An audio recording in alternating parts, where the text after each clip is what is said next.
Students, आज का हमारा टॉपिक रहेगा उपसर्ग और प्रत्यय। मेन हम क्लास 9 के लिए करवा रहे थे।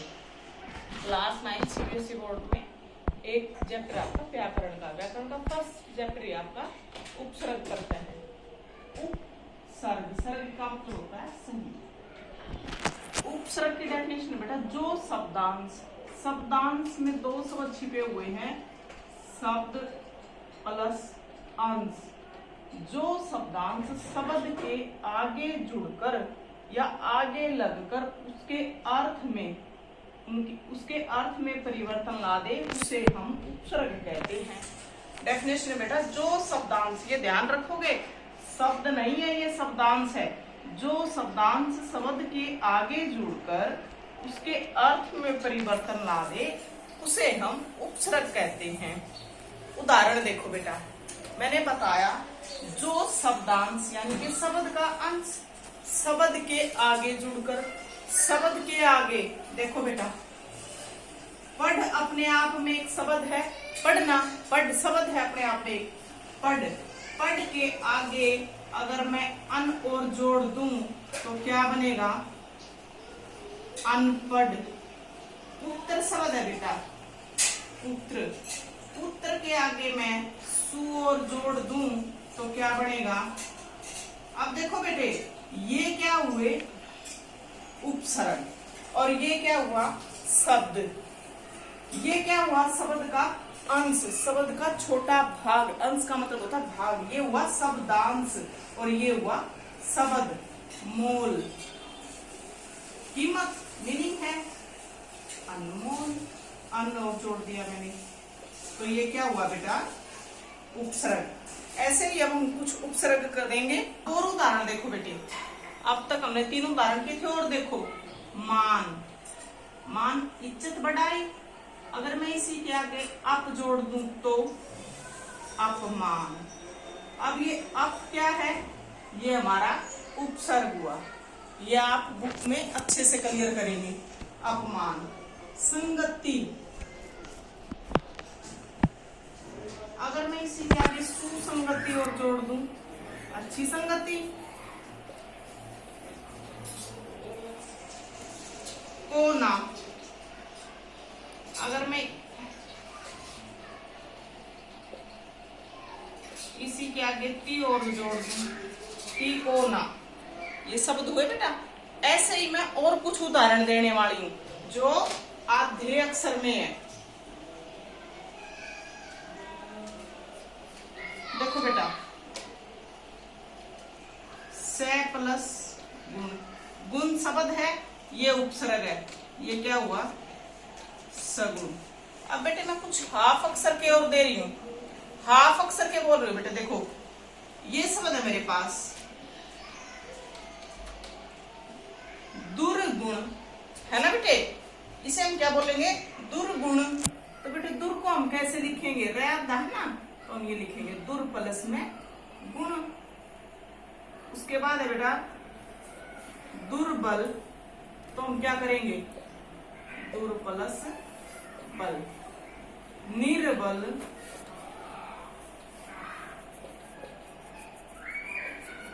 निर प्लस में बल। ठीक है बेटे, तो ऐसे ही आप उपसर्ग करके देखेंगे। अब आगे मैं डेफिनेशन करवा रही बेटे प्रत्यय की। दोबारा से देखो, जो शब्दांश शब्द प्लस अंश यानी कि शब्द का छोटा भाग, जो शब्दांश शब्द के आगे जुड़कर, उपसर्ग रहेगा आगे जुड़कर, प्रत्यय रहेगा पीछे जुड़कर, इतना ही अंतर है। जो शब्दांश शब्द के आगे जुड़कर उनके अर्थ में परिवर्तन ला दे, उसे हम उपसर्ग कहते हैं। जैसे उदाहरण हमने दिखाए हैं। आज का टॉपिक आपका उपसर्ग और प्रत्यय ही रहने वाला है। नेक्स्ट डेफिनेशन हम प्रत्यय की करेंगे। चलिए बेटे, अब तक हमने क्या किया था बेटा? उपसर्ग। अब हम कर रहे हैं प्रत्यय।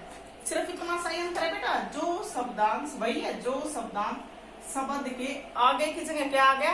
पीछे। प्रत्यय पीछे, उपसर्ग आगे, प्रत्यय पीछे। जो शब्दांश शब्द के पीछे जुड़कर उनके अर्थ में परिवर्तन ला दे, उन्हें हम प्रत्यय कहते हैं। फिर बोलो, जो शब्दांश शब्द के पीछे जुड़कर उनके अर्थ में परिवर्तन ला दे उसे हम प्रत्यय कहते हैं। अब तक तो हम आगे जोड़ रहे थे, अब हम कुछ उदाहरण लेंगे।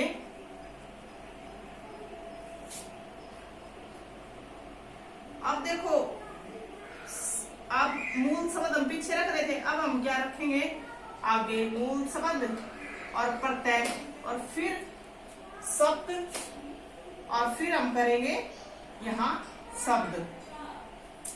अब हमारा मूल शब्द है बेटा, मैंने बताया था दुर्बल, ये बेटा दुर्बल। अब अगर मैं इसमें प्रत्यय ता जोड़ दूं तो शब्द क्या बन जाएगा, दुर्बलता बन गया, दुर्बलता।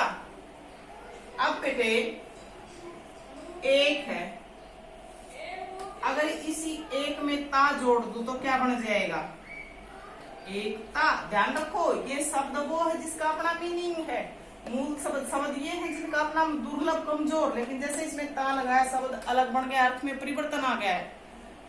एक, एकता। उसके बाद बेटा शब्द देखो भूख है, भूख में आ की मात्रा लगाऊंगी तो क्या बन जाएगा, आ लगाया तो क्या हो गया, भूखा। ठीक है। उसके बाद देखो रंग शब्द मेरे पास, रंग, रंग में ईन जोड़ दूं, बड़ी ई और न, रंगीन। ध्यान से देखें और ध्यान से समझेंगे बेटे, ये हमारे प्रत्यय है, प्रत्यय पीछे जुड़ेगा, उपसर्ग हमारा आगे जुड़ रहा था, आगे करवाएं। आगे उदाहरण में